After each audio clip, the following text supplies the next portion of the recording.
ஒரு ஆட்டோக்காரர் சொல்கிறாரு என்கிட்ட, என்னை திடீர்னு பார்த்துட்டாரு. காரில் பாஸ் பண்ணிகிட்டு இருக்கேன், சிக்னலுக்காக நிற்கிறப்போ ஒரு ஆட்டோ அப்படி வந்து நின்றுது, அதில் பாட்டு ஓடிக்கிட்டு.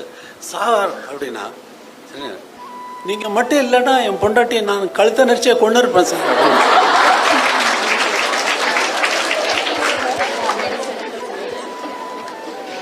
அப்படி உன்னதமான இசை, அந்த இசை வந்து பாருங்க ஒரு கொலைகாரனை மாற்றிருக்கு பாருங்க.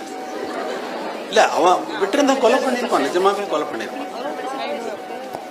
அப்புறம் அந்த என்னுடைய பிறந்தநாள் அப்போ வந்து ஜனங்கள் எங்கேருந்து தான் வருவாங்களோ தெரியாது, வருவாங்க, கிராமத்துலேருந்து வராங்க, அங்கேருந்து வராங்க, இப்போ படித்தவங்க வராங்க, பெரிய ஆஃபீஸர்ஸ் வராங்க, இன்கம் டேக்ஸ்லேருந்து வராங்க, எல்லாத்தையும் வந்தாலும் அவங்க சொல்கிற ஒரு ஸ்டேட்மெண்ட்டு ஒரே ஸ்டேட்மெண்ட்டு தான், சார் நீங்கள் மட்டும் இல்லைன்னா எங்கள் வாழ்க்கையே இல்லை சார் அப்படின்னா. நான் மட்டும் இல்லைன்னா நான் இங்கே இருக்கேன், நான் இல்லை சார் உங்கள் இசை இல்லைன்னா மட்டும் எங்களுக்கு. அது எப்படி சார் ஒரு அம்மா கேட்குறாங்க, அது எப்படி சார் ஒரு பெண்ணினுடைய மன உணர்வு அந்த மனசுக்குள்ளே போயிட்டு நீங்கள் வந்து கண்டுபிடிச்சி பாட்டு போட்ட மாதிரி இருக்குது சார், எப்படி சார் உங்களுக்கு தெரியுது அப்படின்னா. அது தெரியாதுமா, நான் என் மனசுக்குள்ளே நான் போகிறது எல்லாரும் மனசுக்குள்ளேயும் ஒன்றே தான் இருக்குது. இன்னைக்கு பாடல் எடுக்க போகிறேன்னா 7 o'clock நான் ஸ்டுடியோவில் இருப்பேன். ஸ்டுடியோவில் வந்தோடனே அசிஸ்டண்ட் வந்து அன்னைக்கு எடுக்க வேண்டிய பாடலை வந்து பாடி காட்டுவார், டேப் ரெக்கார்டர் இல்லாத காலத்தில்.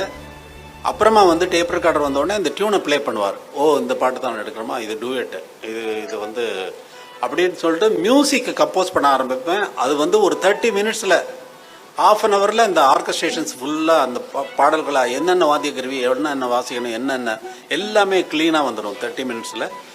அது எழுதும் பொழுது தான் அந்த பாடகர் நேமை அதில் எழுதுவேன். அந்த பாடகர் நேம் இதில் இருக்கிறத பார்த்துட்டு தான் அசிஸ்டன்ட்ஸ் வந்து அந்த பாடகரை தேடுவாங்க. ஒரு சார் எஸ்பிபின்னு எழுதியிருக்கேன்னு வச்சுக்கலாம், எஸ்பிபி இன்ஃபார்ம் பண்ணுவாங்க, அவர் வந்துடுவார் 11 மணிக்கு. அப்புறம் பாடல் அப்படித்தான் பாடகரை தேர்ந்தெடுப்பனே தவிர முன்னாடியே இந்த ஒரு பாடினா தான் நல்லா இருக்கும் என்று தீர்மானிப்பதே கிடையாது.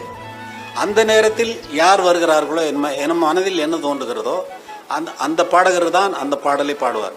இப்போ சார் எஸ்பிபி இப்போ கேட்டுட்டு எஸ்பிபி ஃப்ரீயா இல்லை சார் என்ன பண்ணுறது, அப்போ ஜெயசு சார் சொல்லுங்க, ஜெயசும் ஃப்ரீயா இல்லை, ஜெயச்சந்திரன் இல்லை, அப்புறம் வேற யார் மலேசியா வாசி தான் அவரும் ஃப்ரீயா இல்லை, சரி விடு நானே பாடுறேன்.